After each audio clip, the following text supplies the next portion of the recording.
Hello and welcome to Red Wolf Roundtable. I'm Jacob Cater alongside Mr. Kate Marsh and Miss Julie McKee. Here to talk about a lot of different things today, mostly baseball. We've got some previews and some transfer portal news, as well as some NFL draft outlooks from the NFL draft coming up, I believe, tonight and tomorrow. Which A-State Red Wolf could go in the draft? We're going to talk about that a little bit coming up right after this break, so stay tuned.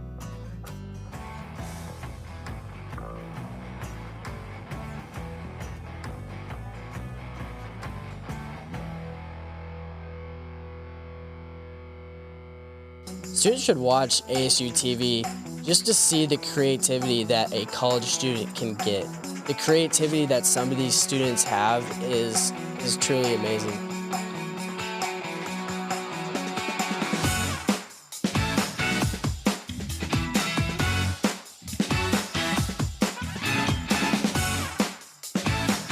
Getting that experience can really just take you further, and I feel like our program does that for a lot of students. Red Wolf Radio is a student-led organization at Arkansas State University wanting to hear your takes on pop culture, music, the news, and college life. Just about anything you can think of. Located in the Education and Communications building on campus, we are always looking for more volunteers. So if you're an Arkansas State University student, no matter the major, and this is something that interests you, shoot us an email at redwolfradio@astate.edu. That's redwolfradio@astate.edu. Let them hear you how.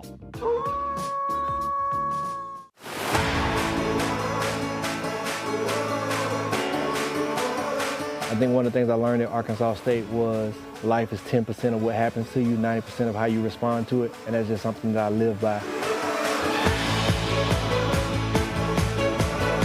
A-State is home, and they're going to treat you like you're a part of the family.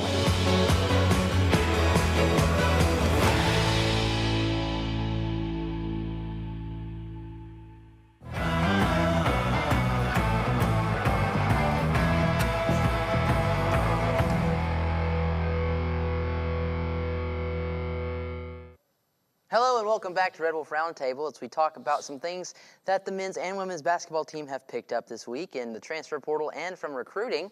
We talked about it a little bit last week. This week, the men have three different articles to talk about. We've got Cameron Ferguson from Augustana, I believe. Yeah, this guy is going to be electric. So when we lost Christian Harmon, we kind of lost that guy that can facilitate at a high level, because questions were in the air with everybody else on consistency and things like that. That being said, this guy, Cameron Ferguson from Augustine, fills that role perfectly. I think with Royal Blue slated to be the starting point guard, I think that Cameron can be our starting shooting guard. He shot around 36% from three, 50% from the field, and he had like a huge jump in production just overall. This guy plays a lot. He played in 30 games his freshman season, 29 his sophomore season. So this guy will always be on the court, and you can expect reliability out of him. Another, it's not a transfer, this is a commit, Chaz Watson from Kansas City coming out of high school. Looks to be a pretty promising recruit here. And then we have an outgoing transfer.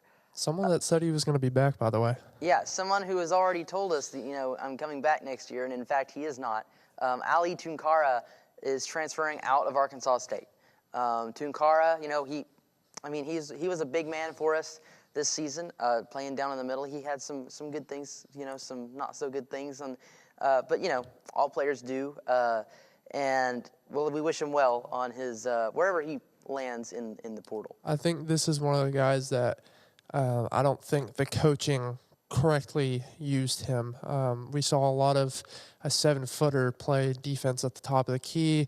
I feel like he didn't get a lot of ball movement down by the basket. And I just don't think he got the right opportunity at Arkansas State. I think he can be used more correctly. That being said, I think he had a lot of moments in which not the brightest, not the best. A lot of Arkansas State fans will say that. He's a great guy, it seems like. Obviously, what Jacob said, wishing nothing but the best for Mr. Ali. And in the women's transfer news, we get a transfer out of Eastern Arizona, Anae Daggins coming to us from Eastern Arizona. This is another one of those guards that we add to our team. I think this is going to be one of those Crystalline Rose type players. She also had a really good jump in production in her second year. I believe she averaged around 10 points per game. She wasn't a high percentage three-point or a high taking three-point shooter, but I think that can be worked around. You'll see a lot of her in the mid game, which I think we kind of missed. We didn't have a lot of that this year for women's basketball. It was a lot of the three-point shooting, obviously with Coach Des being that her and her philosophy. But when you get a new transfer that can facilitate, I guess, really wherever, that's going to help. I think this is going to be a great guard that comes off the bench once Rose gets tired. We have an A. All right, well, we'll carry it over to some football conversation. And Kate, and I know you're excited to talk about this. The NFL draft is tonight, Thursday night, starts, and then it carries over tomorrow into Friday. What do we expect to see from some of these Red Wolves that might get their name called on the stage? So we got Thursday, Friday, and Saturday. Obviously, the first round starts tonight at 7. I don't think we're going to have any people show up in the first round, unfortunately. But that being said, I think we can see around 3 to 4 guys show up in day 3, one of them being Corey Rucker especially. He might even make an appearance in day 2. Corey obviously being a big body receiver with straight line speed that can really do it all. I don't think you'll see a lot of him in the slot, more of an outside guy. But a great prospect for whoever picks him up. Obviously, we talked about some of these guys last week in Trenton Allen Yao. This is a really physical DB that doesn't really allow a lot in coverage. Had some problems in the defensive pass interference march. But that being said, a great guy that can cause shutdown side separation from the DB position. DeMarcus Hendricks came alive later on in the year, 8.5 sacks. Also in the Xbox Bowl, played really well. And then Kyle Taylor, that's one of the guys I forgot to mention. This guy is fast. This guy's twitchy, great in coverage, can tackle, violent. And then all the other guys that you saw on the list, I think can make an appearance on those undrafted signings or in a new league such as the XFL or CFL. We see a lot of our guys go there. So I think Red Wolves have a good shot of going pro. A lot of them, I think Corey Rucker being number 1, of course, maybe a Baltimore Raven here soon. All right. Well, if they don't get signed by the NFL, of course, you said the XFL or the CFL, or maybe they'll get picked up by, a team that's looking for practice squad members or something like Absolutely. that. After the draft is over, they'll get a contract there. We will take a little break here and come back to talk about some baseball action and what happened this past week for the Red Wolves. Stay tuned.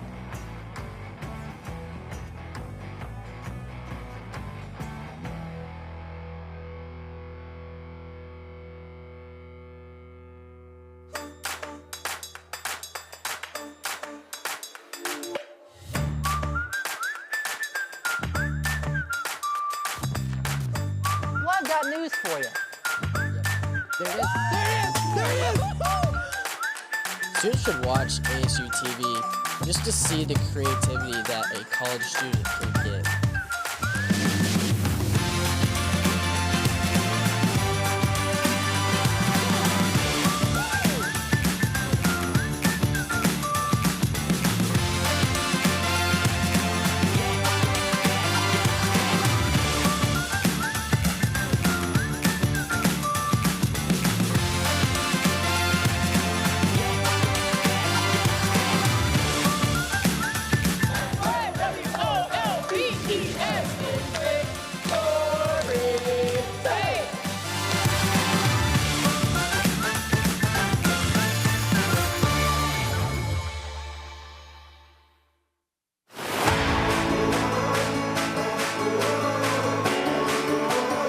I think one of the things I learned at Arkansas State was life is 10% of what happens to you, 90% of how you respond to it, and that's just something that I live by.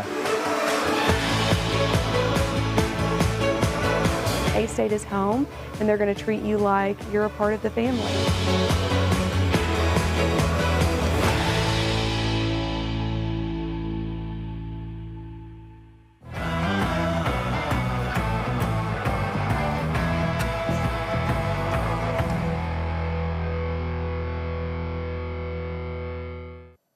Welcome back, as we're here to talk about the Red Wolves dominating Louisiana Monroe as usual. What else is new? Game 1, A-State 4, ULM 3. Kason Campbell has a big game in this one, 2 for 4 with an RBI. I know Julia has something to say about this one. Yes, he got his 5th home run of the season and the team's 59th. So this was a really big pitcher's duel. They were really back and forth. This was kind of a small ball game, the score being 3-2, and then the next day it getting flipped on us being 2-3. But this was a really good start to this series, especially, you know, getting later into the season, especially conference. I think Coach said the other day we have 1 month left, if that. So this was truly a good way for us to start this series at Louisiana. Absolutely. Andrew Allen goes 7 innings with 6 strikeouts and no walks in this contest as well. Game 2 rolls around. It's the loss.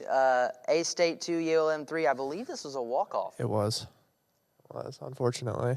I think a lot of these games that we're going to talk about with ULM, it was what Julia said. It's a lot of the pitching that comes down to it. I don't think there was like an overproduction from the hitting standpoint on a lot of areas, especially this day 2 part where Quiller was our main hitter. I think he went 3 for 4, if I'm not mistaken. Correct me if I'm wrong. And then we only had 8 hits this game. So the runs and the offensive side of the ball that we're used to for Arkansas State and ULM on the other side as well, it wasn't really there. Both teams stayed very disciplined at the plate this game. Both teams, like we said in the last episode, small ball. We both were drawing walks and striking hits and singles and sack bunts. But Ryan Ashford with his career best at 6 strikeouts with no hits over 3 innings pitched. That was really good. And then Brett Foss with his 2.1 innings and then his 2 strikeouts as well. Game 3, A-State dominates 4-1. Derek Martinez with 2 bombs. He now leads the team in home runs. He's overtaken Lane Walton for that crown. And he had 3 RBIs, a big game for the freshman. And then Tyler Weimer also had a good game from the mound. Yeah, I think overall we got to give our props and our flowers to the pitchers. This week was one of those where ULM is a pretty good team when it comes to baseball, and we've always had questions kind of leading up. Will our relievers stay consistent in big-time matchups? Will our starters do the same thing? And I think they came through, especially we didn't mention Dylan Farley on that Sunday game. He played a majority of the game. He didn't strike out a lot of guys, but that being said, I don't think he really walked anybody and limited amount of hits. So pitching this week was phenomenal. I said that was his 3rd quality start of the season. He had 6 or more innings with 3 or fewer runs allowed. So that game truly belonged to him and to Weimer. They both took it, and Derek obviously, but they both did their job. Midweek in-state rivalry, that was a game for sure. If you didn't know already, 16 runs were scored by the Red Wolves in the 4th inning. That's 1 inning of work. Cougar Cook, who's a guy that has kind of been showing up here in these past few games in the ULM series and in this game, was 3 for 4 with 4 RBIs. Cougar has come alive kind of in this past week or two. And then also want to mention the score was 20-10. Didn't say that earlier. But, you know, thoughts on this game, because there was a lot going on here. So, yes, 16 runs in the 4th inning. This was the most amount of runs by an A-State team in an inning since at least 2011. That was a super big deal. And out of almost 3,400 games, only 38 had ever reached 16 or more runs prior to this game. But we had a lot of hit by pitches, RBIs, hits in the gaps. We had 20 plate appearances with 10 hits. We were just making contact after making contact. Small ball, you know, nobody was trying to kill the ball. We were just trying to, I like to say, make something happen. Make the defense do something. And we had Cougar Cook, A.J. Mustow, Lane Walton, and Joey McLaughlin all crossed home twice. So it was a big game for everybody. Yeah, overall, I didn't give enough credit to UCA. That's for sure. I think one of the last things I said before we left off last week's episode was that UCA isn't as good as I thought they were. That was wrong. They played really well, regardless of it being 20-10. I think the pitching was truly awful. Yes. I mean, I was just about to say that. that was the difference maker. But their offense looked really good. But that being said, going back to some of the players that she mentioned, AJ played really well, went 2 for 3. Cougar coming alive big time. He got off really slow to start the year, and I think that kind of retracted him back in the order and not really seeing him play much. But against ULM and UCA, he has really come alive, and this can be one of those guys that if you need a quality at bat when things are tough, I think he can do it. He had 2 doubles. He had 3 stolen bases against UCA, by the way. That led the team. But overall, this UCA game, offense stayed consistent. You're seeing guys that you don't see normally play big time, and walk out with a big win.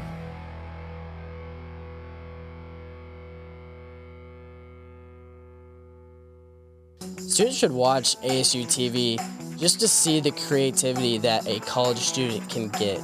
The creativity that some of these students have is truly amazing.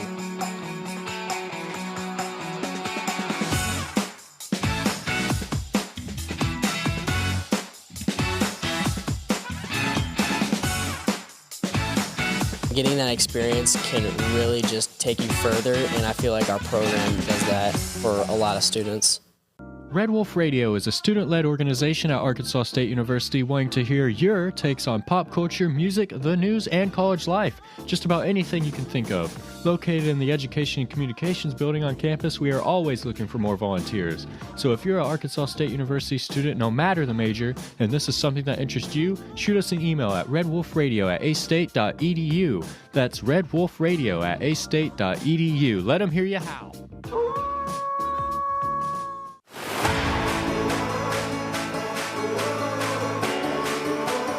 I think one of the things I learned at Arkansas State was life is 10% of what happens to you, 90% of how you respond to it, and that's just something that I live by.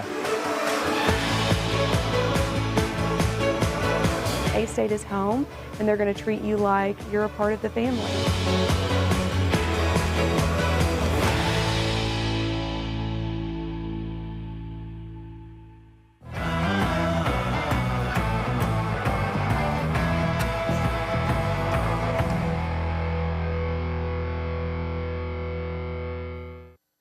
Welcome back as we discuss what's to come this week for the A-State Red Wolves on the diamond.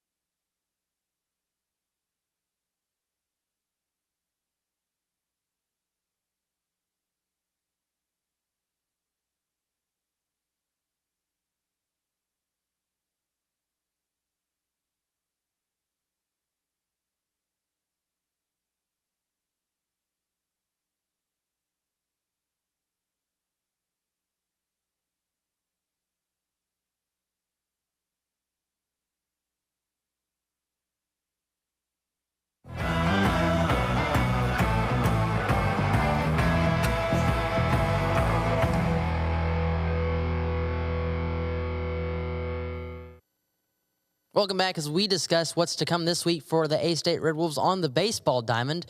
A big weekend series at home versus the Ragin' Cajuns of Louisiana. What can we expect from this series? And, what do you think would happen if we sweep these guys? You want me to go first? Yes. Okay. Yeah, Louisiana has been ranked before. I don't think they deserve to be ranked, but that's obviously not what we're talking about here. Number 25, Louisiana prior. They're a relatively solid team. I don't think they're the most outstanding team. The pitching looks kind of iffy from time to time. The hitting isn't as good as ours, I would say.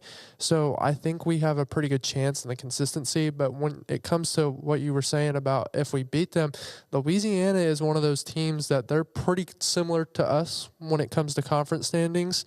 And I think it's just one of those, another reason to push up A-State even more in the ranking systems, hopefully at some point putting us nationally ranked, because this was a prior nationally ranked team. That being said, sweeping them would be huge, obviously, because sweeping any team is a big deal. So doing that to a team like Louisiana would be good for Arkansas State. I think it's something that the Red Wolves could definitely use. I know it's kind of daunting when we have someone who was nationally ranked, but we also went up against Coastal Carolina and James Madison and Southern Miss, and can't forget University of Arkansas. So I think that this would be a really big win for our team. I think that they're really finding their groove and they're finding their momentum and finding where they fit in the lineup. You know, like we talked about, Cougar Cook had a slow start, but he's finding himself. We've got a lot of new faces, and I think that they're really trying to get accustomed to being here and being with this certain group of people, and I think that they've kind of found their place, and I think that they can capitalize on this Louisiana team. Absolutely. And, I mean, like you said, guys are kind of getting, like, hot right now. Cougar Cook's coming alive. Martinez is hitting the ball out of the park all the time. Lane Walton still, you know, hitting bombs and RBIs and all this. And we've got several guys on this team that are big role players. And then when you have a team like that, you can, you know, go a long ways if everything's clicking, right? Midweek game versus Little Rock. Little Rock comes to Jonesboro this time to take on the Red Wolves. What can we expect from this one? I'll let you go first. Again, I think we've seen this team before. I think our team has learned what worked and what didn't work. Just small ball. They like to get ahead of themselves, and depending on how the first couple innings go, they either fall behind or they get too caught up, and they try to kill it, and they try to, you know, be the best player. And we have a lot of great players, and sometimes it takes a hard couple innings for them to be like, you know, you are really good at this, and I am really good at this, and we can be teammates. And so I think after seeing Little Rock before, I think that is something that they can learn from, and I think we're going to be better this time around. All right, we'll go into talking about an award watch list here for one of the players, one of the pitchers, relief pitchers for Arkansas State. This is our third midseason watch list of the season. It was first Caden Amundsen, and then it was Derek Martinez, I believe, and then now it's Cooper Garrison. He was on the Stopper of the Year midseason watch list. 1 out of 61 D1 pitchers were recognized as some of the country's best receivers. And one of 4 Sunbelt representatives on the list, Cooper leads the conference in saves with 7 and is tied 22nd nationally. So that's really huge, especially for him and for the team. He has 19 total appearances, and he is tied for 3rd in the conference and tied for the top 50 in the country. He's got 26 innings, 23 strikeouts, 26 hits, 11 earned runs, 3 walks, and 1.07 whip. All right. Cooper Garrison, one of the top relievers in the Sun Belt Conference and in the nation. So we will hopefully see, you know, more out of him this season. Before we leave, going to go over some team stats. Batting average leader, Derek Martinez, batting .333. Ashton Quillard leads the team with 52 hits. Derek Martinez, the freshman, with 12 home runs. Lane Walton with 42 RBIs. Dylan Farley leads in ERA with 2.56. And Jack Nelson has the most strikeouts with 55. Thank you for watching this edition of Red Wolf Roundtable. Jacob Cater, Kate Marsh, and Julia McKee saying so long and Wolves up.